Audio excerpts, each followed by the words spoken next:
Olá pessoal, eu sou Marcos Tanaka Riz e esse é o podcast Áreas Contaminadas, oferecido e mantido pela ECD Training e pelos maravilhosos colaboradores e colaboradoras financeiros no Apoia-se. A apresentação do podcast é minha, a edição é de Lilian Coreaço Riz, direto do quartinho do Harry Potter dos estúdios ECD. A trilha sonora é de Mauro Tanaka e de Guilherme Durão. Sigam os dois nas redes, @azalatosampa e @guilherme.durão. Estamos com muito orgulho e com a ajuda de vocês na 4ª temporada desse podcast, que tem como missão principal democratizar o acesso ao conhecimento científico sobre o gerenciamento de áreas contaminadas e sobre o meio ambiente em geral.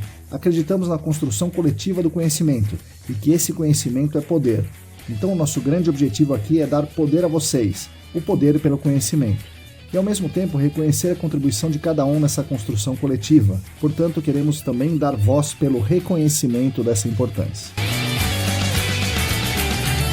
Nessa 4ª temporada, queremos continuar com esse trabalho de contribuir com os debates e fazer essa divulgação científica, e assim darmos essa nossa contribuição para construir um mundo melhor e mais justo. Contamos com todas e todos vocês nessa jornada. Venham com a gente para o podcast Áreas Contaminadas.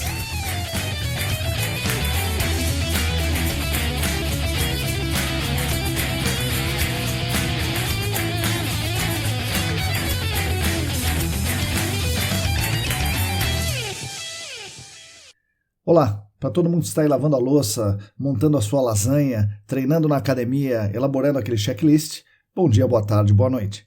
Eu sou Marcos Tanaka Riz e esse é o 2º episódio da série especial sobre gerenciamento de áreas contaminadas por hidrocarbonetos de petróleo.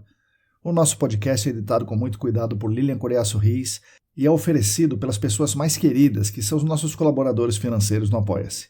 Essas são pessoas que nos ajudam muito financeiramente e nos deixam muito felizes com a consideração que têm conosco.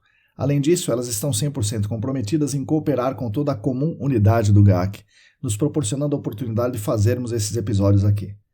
Quem também quiser e quem também puder se juntar ao nosso grupo de apoiadores e contribuir financeiramente conosco, é uma coisa simples, basta entrar no site apoia.se/ecdambiental, que tem tudo muito bem explicadinho por lá.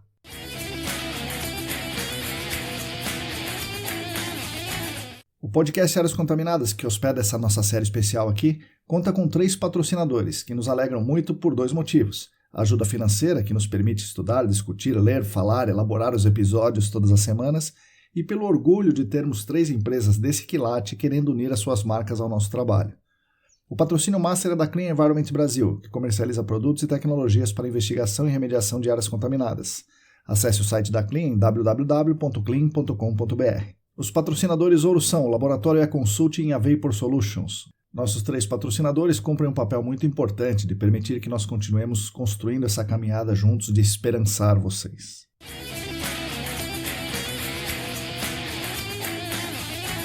Anuncio rapidamente que o meu irmão Mauro está construindo e vendendo caixas de luz UV para investigação de Alnepo. É uma caixa bem bonitona, aí, parecida com um case de guitarra, com 2 lâmpadas, uma UVA e uma UVC. Qualquer um pode construir a sua própria caixa, é claro, né? Basta ver os nossos artigos, tem tudo explicadinho lá. Mas quem quiser adquirir uma já pronta, é só falar comigo que eu encaminho para o meu irmão Mauro.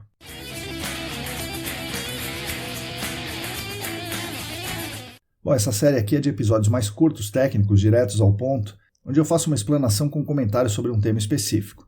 Pensamos que esse tipo de episódio aqui, mais curto, direto ao ponto, é importante para ajudar as pessoas, porque a gente aqui fala de temas que discutimos no Senac, na BNT, reuniões da ESAS, outros fóruns, universidades e tal, mas nem todo mundo tem acesso fácil a esse tipo de encontro, esse tipo de reunião. Então a ideia é intercalar as entrevistas com esses episódios técnicos um pouco mais curtos. Especificamente sobre essa série, ela tem o objetivo principal de falar sobre o gerenciamento de áreas contaminadas em áreas com hidrocarbonetos de petróleo. Como eu falei aqui na abertura da série, reconheço que já falamos bastante coisa nos episódios técnicos sobre a investigação de Alnepo, basicamente centrados na ideia de que não deve ser feito nessa situação, que é instalar o poção. A gente não deve instalar o poção. Que o poção é aquele poço de 3 metros de seção filtrante não afogado. Mas achamos aqui nos estudos ECD que chegou a hora da gente consolidar melhor essas ideias e deixar tudo em um lugar só. E esse lugar só vai ser essa série de episódios falando do gerenciamento de áreas com hidrocarbonetos. Um objetivo um pouco mais específico para a criação dessa série foi quando eu percebi que muito trabalho já foi feito nos postos. Mas boa parte não foi feito da melhor forma ao olhar de hoje, mesmo já tendo muitos casos encerrados. Percebi também que conceitos que parecem básicos, como fonte, pluma, elnepo trapeado, fase residual, saturação, molhabilidade, não estão totalmente incorporados no repertório dos profissionais do GAC, que por fim acabam fazendo aquela velha receitona de bolo anticientífica. Instalar poções, ver se junta a fase livre nos poções, se juntar a fase livre precisa colocar o MPE, e se não precisar, é monitorar a fase dissolvida, restringir o consumo de água subterrânea e tchau mesmo, sem realmente avaliar o problema, muito mesmo avaliar os reais riscos e possíveis intervenções na área. Em resumo, a gente percebeu que tem muita coisa que precisará em algum momento ser reavaliada, ser corrigida, ser refeita. E acho que esse é um bom momento, porque esse assunto está sendo muito discutido pelo Brasil afora. Então creio que podemos e devemos dar a nossa contribuição para o que entendemos ser a melhor abordagem para o gerenciamento de áreas contaminadas com hidrocarbonetos de petróleo. No primeiro episódio da série, falei sobre a história da preocupação com a contaminação decorrente dos vazamentos de hidrocarbonetos no solo. Falei sobre o programa UST nos Estados Unidos, que baseou os procedimentos iniciais de reformas em postos de combustíveis e de investigação dos passivos ambientais. Esses procedimentos que no Brasil iniciaram em discussões na Câmara Ambiental do Petróleo em 1996, teve interface estreita com o Programa de Cooperação CETESB-GTZ entre 1993 e 1999.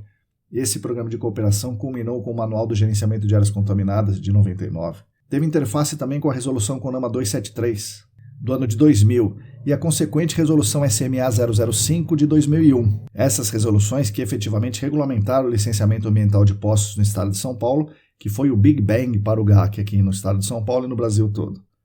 Falei também nos primeiros casos e de como esses primeiros casos, graves e grandes, com riscos agudos, ditaram as normas e a prática do mercado de investigação e remediação, baseado em instalar poções e remover a chamada fase livre, porque os vazamentos eram enormes. Bom, nesse segundo episódio da série eu pretendo falar para vocês como o hidrocarboneto efetivamente contamina o meio, solo e água subterrânea. Quais são os processos que ocorrem, tentando olhar mais para o nível micro, para os poros do solo, para ajudar todo mundo a entender o porquê devemos mudar o entendimento, as abordagens e até as metodologias de gerenciamento, investigação e remediação de áreas com hidrocarbonetos. Espero que vocês gostem.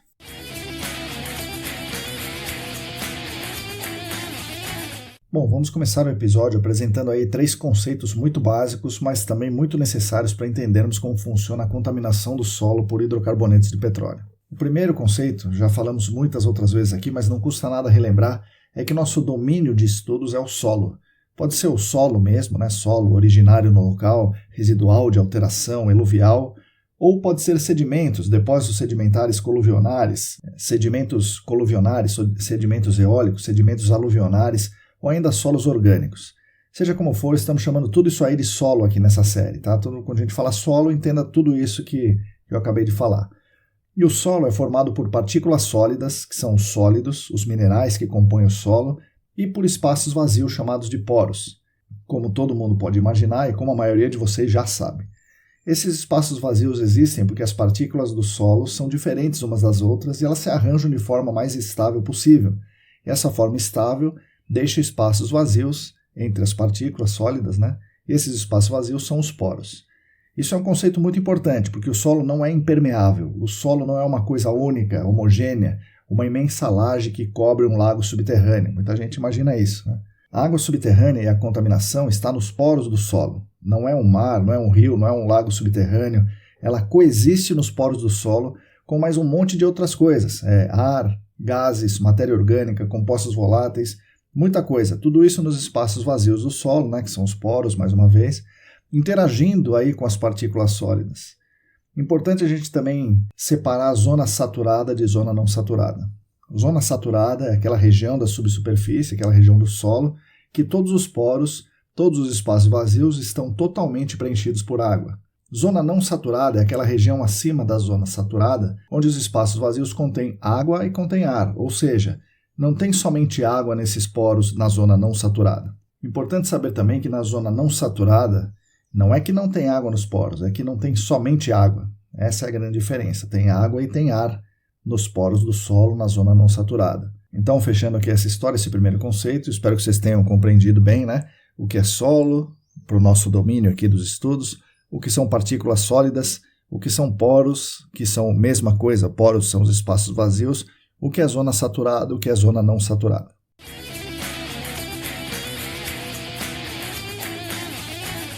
Bom, Bom, o segundo conceito é o de pressão de entrada, pressão de uma coluna de fluido, conceito essencial para entendermos a infiltração de um fluido nos poros, e o contaminante está entre esses fluidos que infiltram nos poros.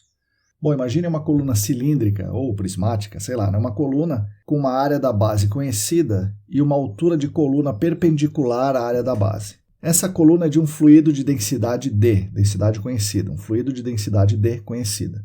Mas vamos lá, o que é pressão? A gente conhece esse conceito de pressão, vindo lá da física elementar do ensino médio. Pressão é a força aplicada dividida pela área de aplicação dessa força. No caso da nossa coluna de fluido, a pressão é a força-peso dessa coluna dividida pela área da base da coluna.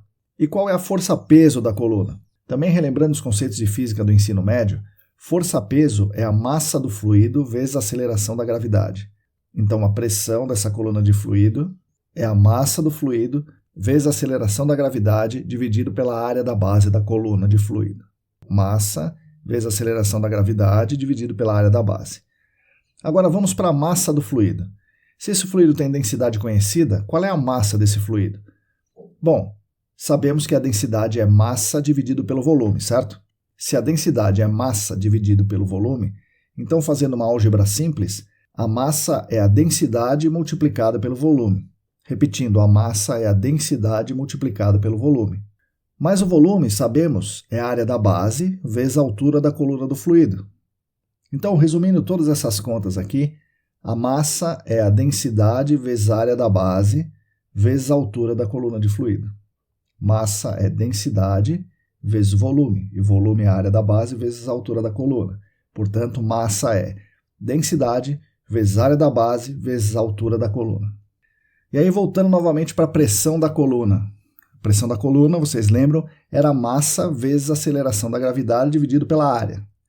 Substituindo a massa por densidade vezes a área da base vezes a altura da coluna, temos que a pressão é a aceleração da gravidade vezes densidade vezes a altura da coluna vezes área dividido pela área. Como a área está em cima e embaixo da equação, ou seja, a área dividido pela área, isso a gente pode simplificar. Ou seja, a pressão não depende da área. Veja só, a pressão de uma coluna de fluido não vai depender da área. Isso é algo muito importante, porque intuitivamente sabemos que a área seria importante, mas no nosso exemplo, uma coluna contínua de fluido de densidade fixa e conhecida, a área não importa. A equação então fica sendo: pressão é aceleração da gravidade vezes densidade vezes a altura da coluna do fluido. Então o que importa é a aceleração da gravidade, importa a densidade e importa muito a altura da coluna. E aí a gente pode considerar a aceleração da gravidade uma constante nos nossos trabalhos, A pressão, nesse caso, então, varia de acordo com a densidade do fluido e com a altura da coluna. Se pensarmos, isso é mais ou menos intuitivo. Quanto mais denso, mais pressão que esse fluido causa. Uma coluna de água causa uma pressão. Uma coluna de mesmo tamanho de mercúrio líquido, causa uma pressão muito maior, porque ele tem densidade muito maior, cerca de 11 vezes maior. Da mesma forma, pegando o mesmo fluido, quanto maior a coluna, maior a pressão. E por que estamos falando disso? Para a gente falar da pressão de entrada do fluido no poro. O fluido só vai entrar no poro se a pressão de entrada desse fluido superar a resistência que existe no poro. Caso contrário, ele não entra, ele não infiltra no poro. Portanto, a infiltração de um fluido no poro é a relação entre a pressão de entrada do fluido e a resistência desse poro.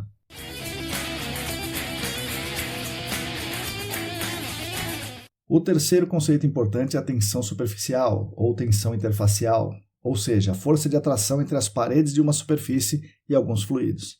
Essa tensão interfacial é dependente da parede e especialmente do fluido. Alguns fluidos têm maior atração pelas paredes, como a água. Outros, como o mercúrio, como solventes orgânicos, têm menor atração. A gota de óleo fica mais alta na pia do que a gota de água.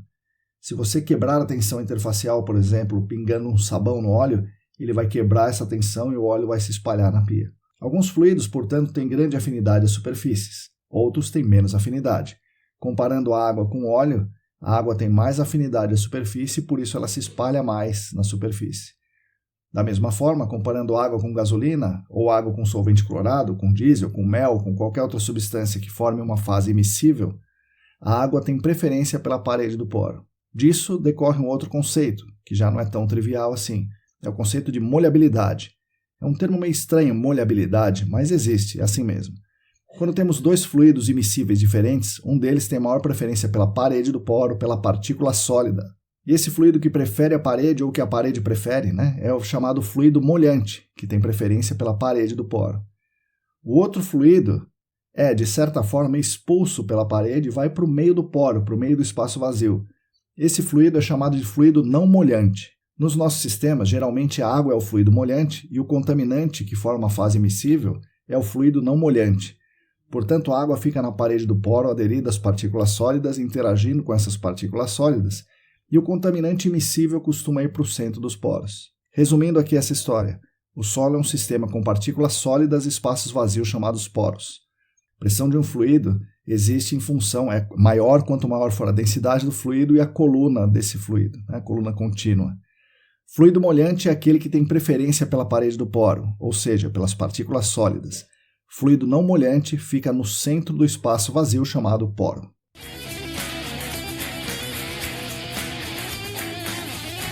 Agora vamos para dois conceitos já não tão básicos, mas igualmente importantes para o nosso episódio.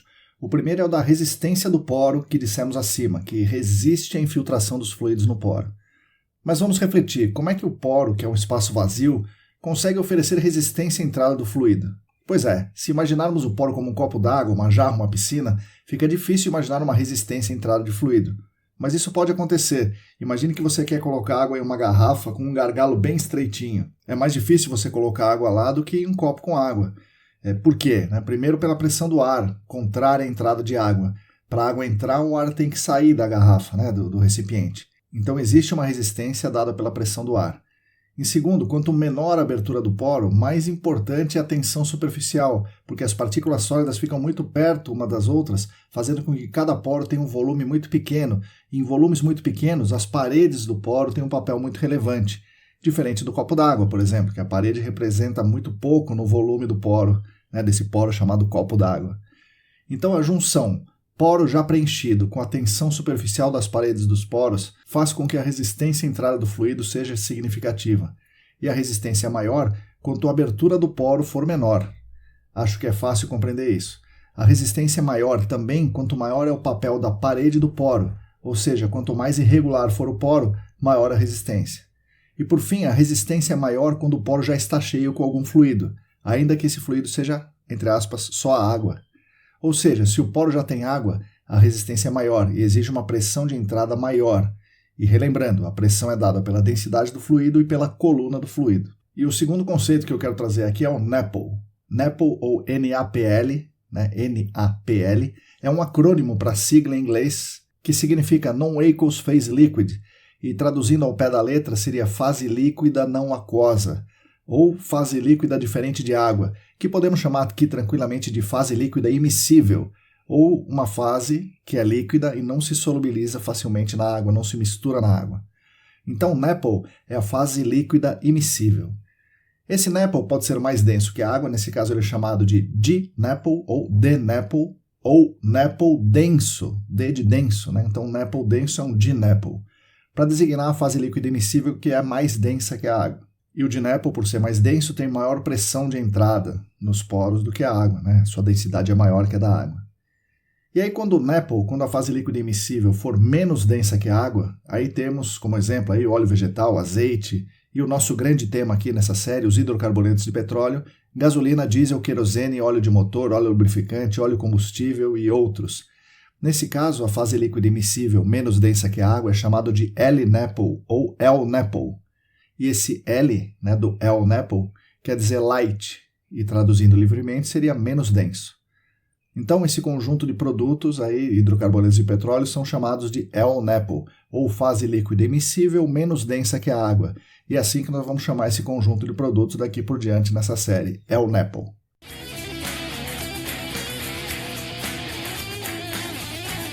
Legal, tendo todos esses conceitos em mente, agora vamos falar um pouco de como ocorre a infiltração de fluidos no solo, pensando inicialmente na água. Imagine um solo e a chuva caindo.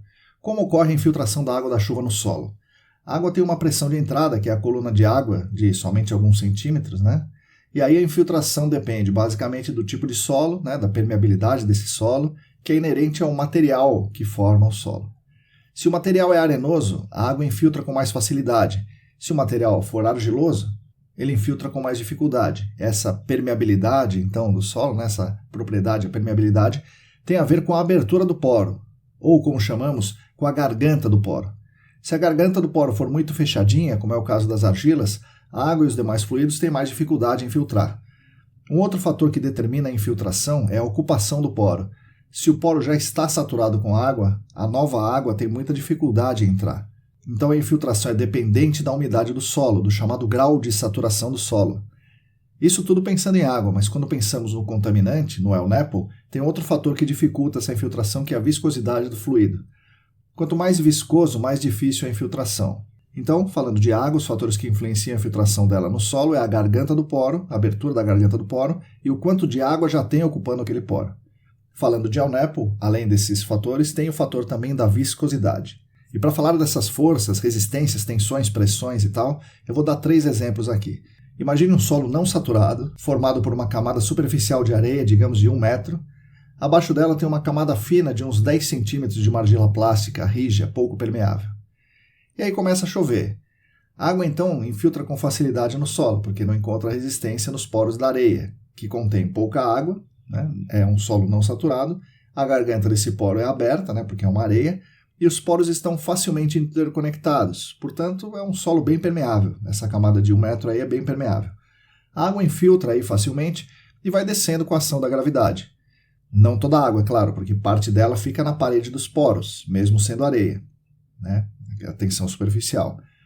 Bom, aí a água que infiltra vai até a camada de argila, né? Vai descendo até a camada de argila, que tem os poros bem fechadinhos, a garganta muito fina e pouca conexão entre os poros, é, portanto, um solo pouquíssimo permeável. A pressão de entrada nesse início não é suficiente para vencer a resistência dos poros da argila. Aí, como todo mundo pode imaginar, a água vai se acumulando nos poros da areia, até que vai enchendo todos os poros e a areia vai ficando saturada até que fica 100% saturada. Nesse momento, 2 coisas acontecem.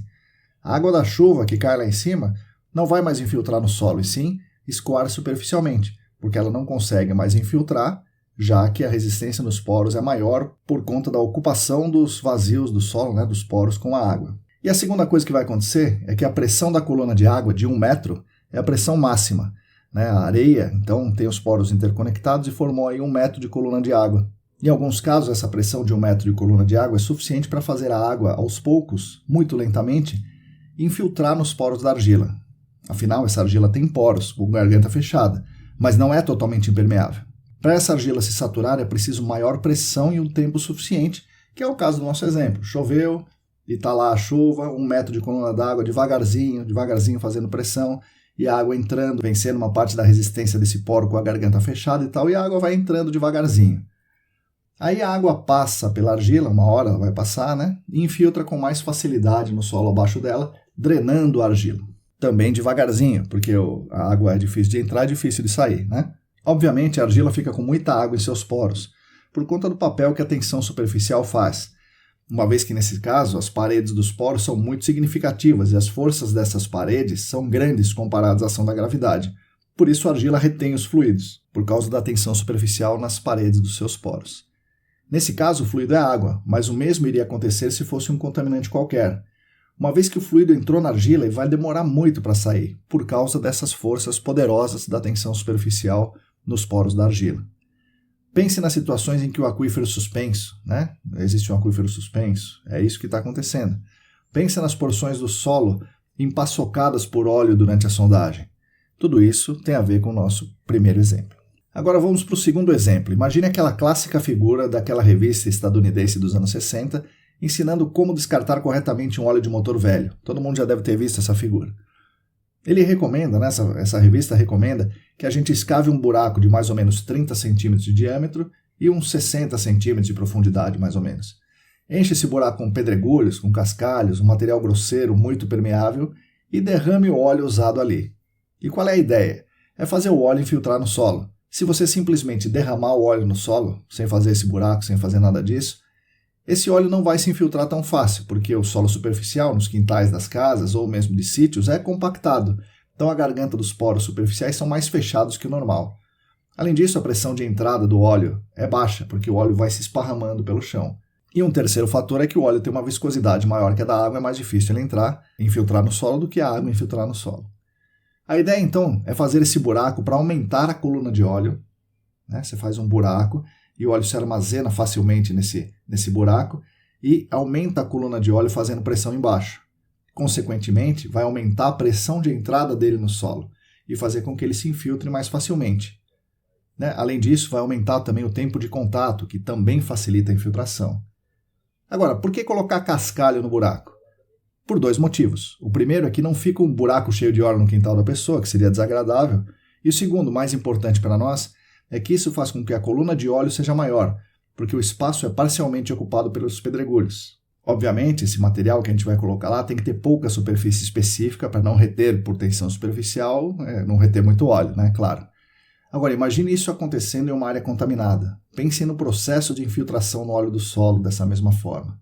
Né? Então, esse segundo exemplo nos ensina bastante como ocorre a contaminação, como ocorre a infiltração de um hidrocarboneto no solo.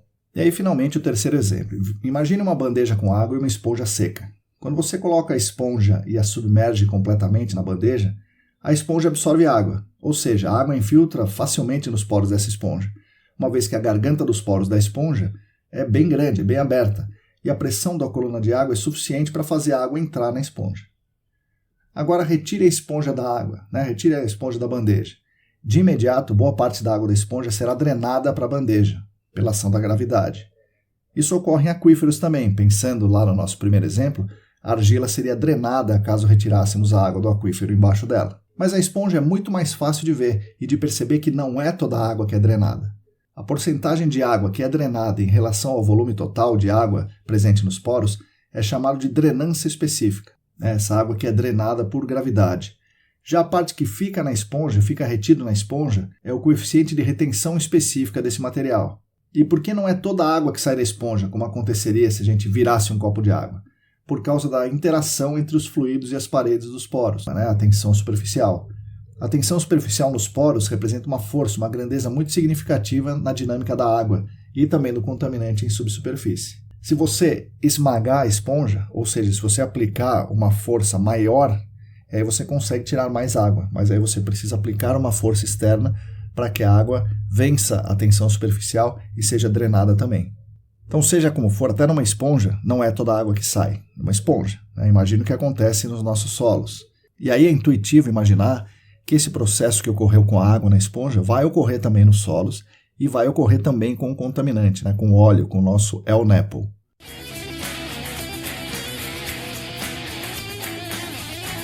Bom, acho que agora os exemplos já fizeram a parte deles, né? Vamos falar do El-Nepo. Imagine que ocorreu um derramamento de El-Nepo, um hidrocarboneto de petróleo, que é o tema da nossa série. Gasolina, diesel, óleo, querosene e tal. O que acontece quando esse produto, esse El-Nepo, é derramado? Ele tem uma pressão de entrada, que é a coluna do óleo.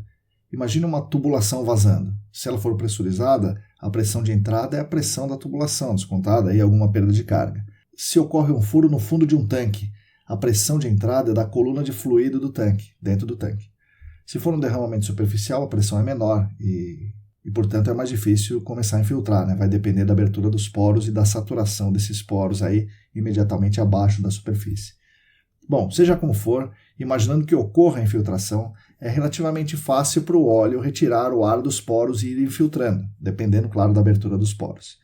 Se ele, por acaso, pegar uma zona com poros mais fechados, como uma camada de argila, vai acontecer igual ao nosso exemplo 2, ele pode se acumular acima dessa camada e ir infiltrando nessa camada de argila aos poucos, ficando boa parte dele retido ali, né, muito difícil de sair, por causa da tensão superficial e da retenção específica, né, dessa argila, que é maior que o resto do meio em volta dele. Caso contrário, se não tiver uma camada muito menos permeável do que as outras, ele vai infiltrando, descendo para baixo, né, pela gravidade, até que a pressão de entrada da coluna de óleo seja igual ou menor que a resistência do poro. Lembrando que essa resistência do poro pode ser devida ao poro ser mais fechado, ou do poro conter algum fluido como a água.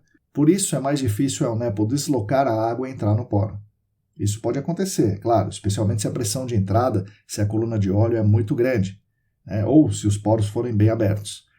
Quando a resistência do poro é maior, pela abertura da parede ou pela saturação, o óleo não infiltra, e aí vai criando ali uma coluna de óleo, vai se acumulando acima dessa região e vai criando uma coluna que pode criar um novo estado de pressões. Pode fazer com que ele entre um pouco mais, né? Nos poros em que o óleo consegue entrar, ele pode ocupar todo o espaço vazio ou parte dele. Essa relação de ocupação do poro pelo ELNAPL é chamada de saturação do ELNAPL. Se o poro estiver 100%, o espaço vazio ali, o poro, estiver 100% ocupado por ELNAPL, a saturação dele é 100%. Se o ELNAPL estiver em 10% do poro, a saturação é de 10%. O resto do poro, como espaço vazio, pode conter aí água ou ar. Se for na zona saturada, o resto do poro certamente tem água. E como dissemos anteriormente, a água é o fluido molhante, ou seja, a água tem preferência pela parede do poro, ou mais precisamente, é a parede que tem preferência pela água e repele o ELNAPL para o centro do espaço vazio. Quando isso acontece, é natural imaginarmos que enfraquece a coluna de óleo, quebra a coluna de óleo, diminui a pressão de entrada, por isso é mais difícil o óleo migrar verticalmente para baixo, porque reduz a pressão de entrada. Nas regiões do solo com muito acúmulo de óleo, a saturação é grande, pode haver conexão e o ELNAPL então pode se movimentar por ter um aumento dessa pressão. Isso ocorre, por exemplo, na areia, Imagina logo acima da argila, o óleo vai se acumulando, ali fica todo acumulado na areia acima da argila, a saturação é grande, então os poros ficam totalmente preenchidos por ELNAPL e o ELNAPL tem condição de se mover por essa areia e até de fazer pressão em cima da argila. Ou mesmo na interface entre zona não saturada e zona saturada, porque na zona saturada o poro contém água e dificulta a entrada do óleo, então ele tende a se acumular acima disso, portanto nos poros imediatamente acima da zona saturada. Usualmente essa é a região que tem a maior saturação de ELNAPL, ou seja, que tem a maior porcentagem dos espaços vazios preenchidas por ELNAPL. Lembrando, isso acontece se essa zona não saturada for homogênea, o que é praticamente impossível de acontecer. Mas assim, em termos teóricos, essa interface entre zona saturada e zona não saturada, ela é a região em que é mais provável você ter um ELNAPL mais saturado, maior saturação de ELNAPL nos poros.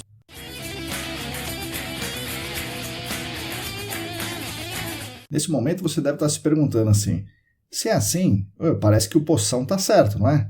Afinal, a interface zona não saturada e zona saturada é mais propícia a acumular o ELNAPL. É ali que parece ter a maior saturação do ELNAPL, por tudo isso que nós acabamos de ver, A resistência do poro na zona saturada é maior e acaba formando uma coluna de ELNAPL que gera pressão de entrada.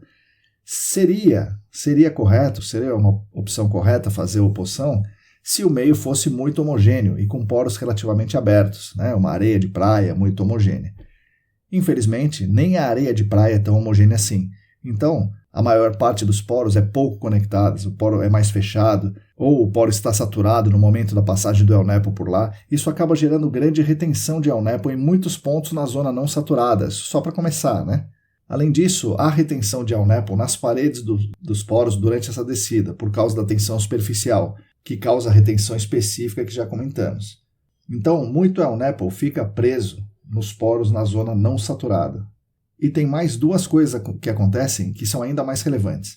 Uma delas é que, com o aumento da pressão de entrada nos poros, esse ELNAPL pode muito bem entrar na zona saturada. Então, se ele tivesse acumulado lá na interface zona não saturada, zona saturada, você vai aumentar a pressão. Se for um grande vazamento, ele vai aumentar a pressão e ele vai entrar na zona saturada. Nesse caso, os poros vão conter ELNAPL no centro e água nas paredes. Ou seja, o ELNAPL vai entrar no poro, mas não vai ter continuidade, não vai ter saturação suficiente para se movimentar na zona saturada. E se ele não se movimenta, ele não entra no nosso poção. Então o ELNAPL entrou nos poros na zona saturada, mas se você instalar um poção, ele não vai entrar, porque ele não consegue se mexer, já que ele está isolado, gotas de óleo isoladas no centro dos poros.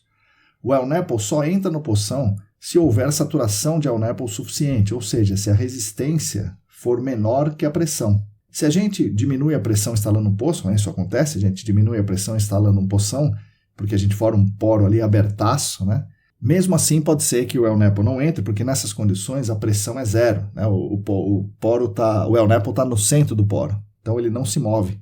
Mesmo com a resistência virtualmente zero, a pressão é zero, então não é capaz de se mexer.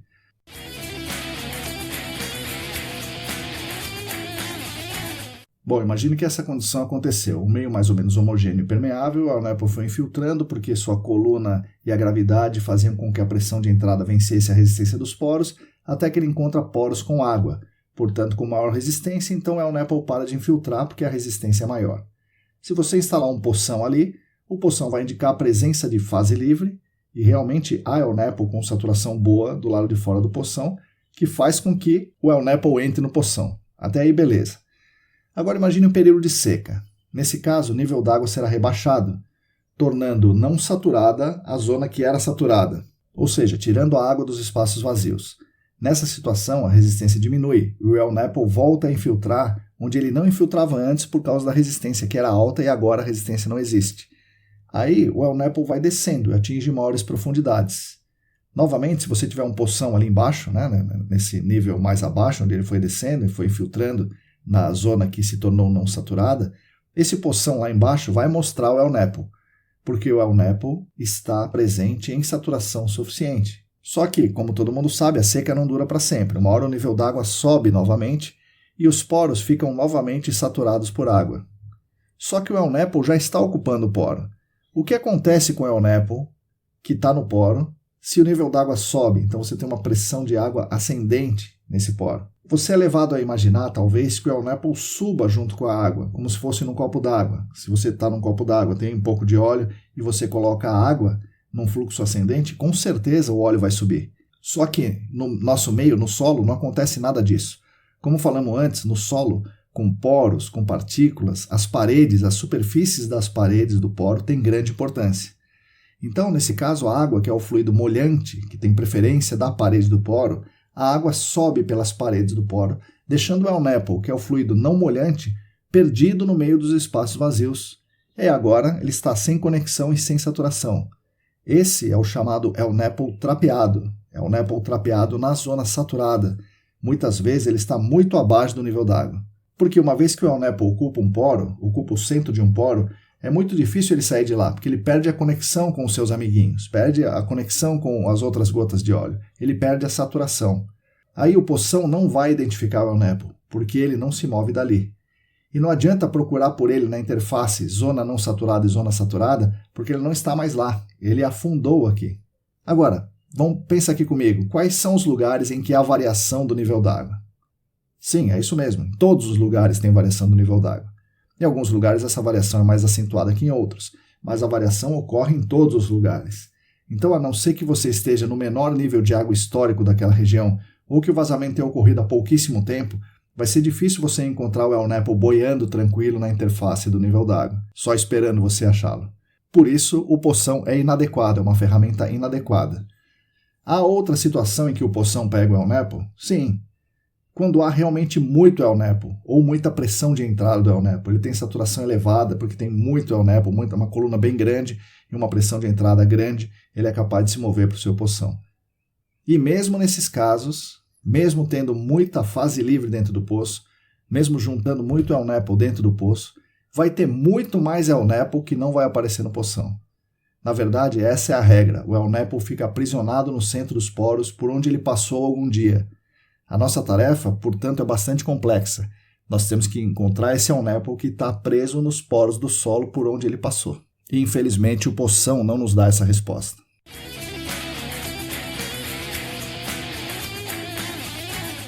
Caramba, você está achando que é uma coisa muito complicada e contraintuitiva, né? Bom, é verdade, infelizmente é verdade. É complicado e contraintuitivo. Mas não acabou aí, tem mais confusão ainda. Em todo esse processo, o hidrocarboneto não se comporta de maneira uniforme. Até porque o hidrocarboneto não é uma única substância, mas é um conjunto de substâncias diferentes, como vimos no primeiro episódio dessa série. Embora a massa esteja no produto, esteja no El Napple, uma pequena parte dessa massa pode se desprender do El Napple, ou, como dizemos mais corretamente, ela se particiona da massa, se particiona da fonte secundária, se particiona do El Napple que está nos poros do solo. Essa partição que se desprende do El Napple pode tomar 3 caminhos. Um deles, menos comum, é interagir física e quimicamente com a parede do poro por atração de cargas elétricas ou outro processo ali e ficar adsorvida no solo. Não confunda a massa retida, que é tudo aquilo que está nos poros do solo, ou seja, todo o El Napple mais tudo que tiver de alguma forma ligado ao solo, nos poros do solo e tal, não confundir essa massa retida, que é muito grande, com a massa dissolvida, que é uma pequena parte dessa massa que se particiona do El Napple e interage com a parede dos poros. Beleza, esse é um caminho. O segundo caminho é a partição do El Napple para a fase gasosa, ou para o que chamamos de vapor. Essa partição depende da volatilidade dos compostos que estão no produto estudado, diesel, gasolina, óleo e tal. Gasolina, por exemplo, tem mais compostos voláteis em sua composição, do que o diesel, por exemplo. E o diesel tem mais compostos voláteis do que os óleos lubrificantes. Dessa forma, é mais provável haver partição do El-Nepo para a fase vapor na gasolina do que no óleo. Além da composição do produto, um outro fator que influencia nessa partição é o meio. Se o produto estiver na zona não saturada, ou seja, em poros que contêm água e ar, é mais fácil ocorrer a partição do produto para a fase gasosa, para a fase vapor. Já na zona saturada, essa partição pode ocorrer, mas os vapores ficariam dissolvidos na água que coabita os poros com o El-Nepo. Eventualmente terá que haver uma nova partição dos vapores da água para o ar do solo. Então, resumindo, a intrusão de vapores a partir de uma área contaminada com hidrocarburantes é importante? Sim, muito importante, porque as substâncias voláteis desses produtos, desse El-Nepo, são tóxicas. De onde vêm esses vapores? Os vapores vêm da partição das substâncias mais voláteis presentes no hidrocarboneto, ou seja, uma pequeníssima parte que se desprende da fonte secundária, que é o El-Nepo, que é o produto, e se desprende dali e vai para a fase gasosa, na forma de vapor. E esse vapor caminha aí pelo ar do solo, ou seja, transita pelos espaços vazios na zona não saturada que não tem água, podendo atingir algum receptor. Embora eles possam causar riscos à saúde humana, esses vapores podem causar riscos à saúde humana, é importante lembrar que os vapores são uma partição, uma pequena parte do problema. Eles, obviamente, devem ser investigados e devem ser mitigados os riscos decorrentes do vapor, mas o problema mesmo é o El-Nepo, que é a fonte de toda essa partição, e esse El-Nepo tem que ser encontrado.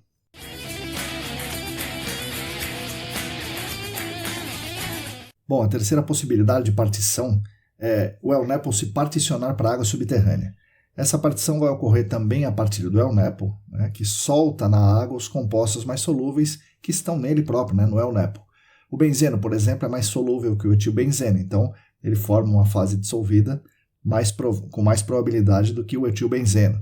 O etilbenzeno, por sua vez, é menos solúvel que o benzeno, mas é mais solúvel que o naftaleno. O naftaleno é mais solúvel que o benzoapireno.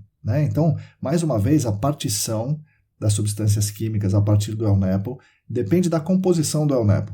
E também, como sempre, depende do meio, depende da água passar por aqueles poros que contêm a gota de El-Nepo. Se passa mais água pelas paredes dos poros, a chance de haver partição é maior, e obviamente só vai haver partição se a água tiver passado pelo El-Nepo. Mais uma vez, é essencial localizarmos o El-Nepo, a fonte secundária. Mas, falando da partição para a fase dissolvida, ela vai ocorrer e os maiores problemas são as substâncias mais solúveis e mais tóxicas. E, novamente, lembramos aqui do benzeno. É muito importante investigarmos a fase dissolvida, mas não podemos esquecer que, se há fase dissolvida, é porque ela se particionou de algum lugar. Não tem como aparecer benzeno ou outra substância dissolvida sem que haja fonte secundária no solo. E pior, como usamos muitos poções para investigar o El-Nepo, é muito comum aparecer benzeno dissolvido, que na verdade não está dissolvido. É apenas o poção que atravessou uma área com El-Nepo imóvel, e esse El-Nepo imóvel não consegue ter pressão para entrar no poção, e a água subterrânea ali está em contato direto com as gotas de El-Nepo. E essa água consegue se mover e entrar no poço, e aí gera uma partição dentro do poço. Você acha que existe uma fase dissolvida, mas essa fase dissolvida não existe. O que existe é o El-Nepo imóvel não identificado ali nas imediações do seu poção. Esse é mais um erro, um problema comum que existe nas nossas investigações. E resumindo, para qualquer caso de investigação de área com hidrocarboneto, é fundamental entendermos o El-Nepo e depois disso irmos atrás das partições, mas começando por entender o El-Nepo.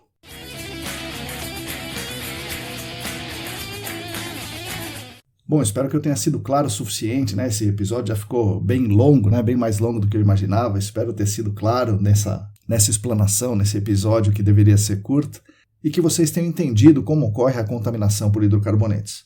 E aí você deve estar se perguntando numa hora dessas, Tá legal, entendi aí, parabéns, mas como é que eu investigo esse El-Nepo que é tão importante? Bom, isso nós vamos ver nos próximos episódios dessa série, não percam! Espero que vocês tenham gostado desse episódio e que estejam gostando dessa série especial de GAC em áreas de hidrocarbonetos. Agradeço demais a atenção de todos e todas. Espero que esse episódio ajude vocês no dia a dia. Nós da ECD Training continuaremos lutando lado a lado com vocês por um mundo melhor e mais justo para todos e para as futuras gerações. Então sigam a gente nas redes. Assinem a nossa newsletter. Aliás, o link para assinar gratuitamente a nossa newsletter está na descrição desse episódio. Agradeço mais uma vez aos nossos queridos e às queridas colaboradores financeiros no Apoia-se, que mantém a gente aqui todas as semanas fazendo esses nossos episódios tão legais, pelo menos eu acho muito legais, né? E agradeço demais aos nossos patrocinadores, a Clean Environment Brasil, a Vapor Solutions e o Laboratório Consulting. Repetindo, se você quiser e se você puder, contribua financeiramente conosco. Entre no site apoia.se/ECD Ambiental. A todas e todos vocês, muito obrigado e até a semana que vem.